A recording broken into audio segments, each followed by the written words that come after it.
सभी भक्तजनों को जय श्री कृष्ण। माघ मातम 16वां अध्याय। प्रयागराज के संगम स्नान की महिमा बतलाते हुए राज पुरोहित ने मुझसे कहा, हे सुंदरी, प्राचीन काल में एक बार महर्षि गौतम की पत्नी अहिल्या को देखकर देवराज इंद्र काम के वशीभूत हो गए।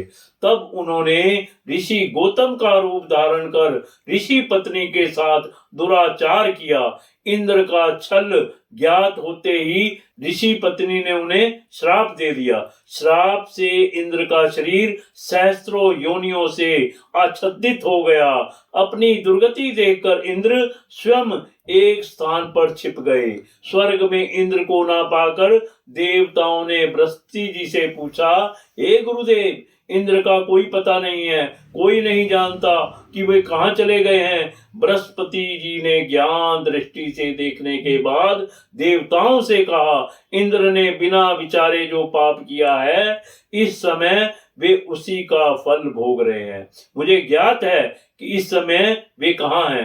नीति और धर्म का त्याग करने वाले इंद्र की तरह भयानक दुख भोगते हैं। इसके बाद बृहस्पति जी इंद्र के पास पहुंचे तो इंद्र ने उनके चरण स्पर्श कर कहा, हे गुरुदेव, मेरी रक्षा करो तथा मेरे पाप का प्रायश्चित तथा इस क्रूरता के निवारण का कोई उपाय बतलाइए। बृहस्पति जी बोले, हे देवराज, तुम्हारे पाप के प्रायश्चित का एकमात्र मार्ग यही है कि तुम मेरे साथ चलकर प्रयागराज में स्नान करो। इससे तुम पाप मुक्त होकर पूर्व रूप प्राप्त करोगे। देव गुरु बृहस्पति के साथ इंद्र प्रयागराज गए और त्रिवेणी के पवित्र संगम में स्नान करके पाप मुक्त हो गए। इसके बाद बृहस्पति जी ने प्रसन्न होकर इंद्र को वर दिया, जिससे उनके शरीर पर आच्छादित सहस्त्रों योनियों का परिवर्तन सहस्त्रों नेत्रों में हो गया। इंद्र पाप मुक्त होकर और पहले से भी दिव्य रूप प्राप्त करके अमरावती लौट आए। इसलिए तुम भी अपना समस्त धन दीनहीनों में बांटकर और प्रयागराज जाकर स्नान करो। तुम्हारा कल्याण होगा तथा तुम्हें सद्गति प्राप्त होगी। मैंने अपनी समस्त संपत्ति उसी दिन दीनहीनों और अनाथों में विपरीत कर दी तथा सर्वस्व त्याग कर मैं प्रयागराज आ गई।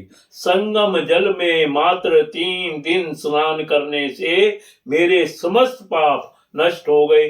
शेष 27 दिनों के स्नान पुण्य के फल स्वरूप मुझे देव योनि प्राप्त हुई। अब मैं देवी भगवती पार्वती की सखी बनकर कैलाश पर्वत पर क्रीड़ा करती हुई रह रही हूँ।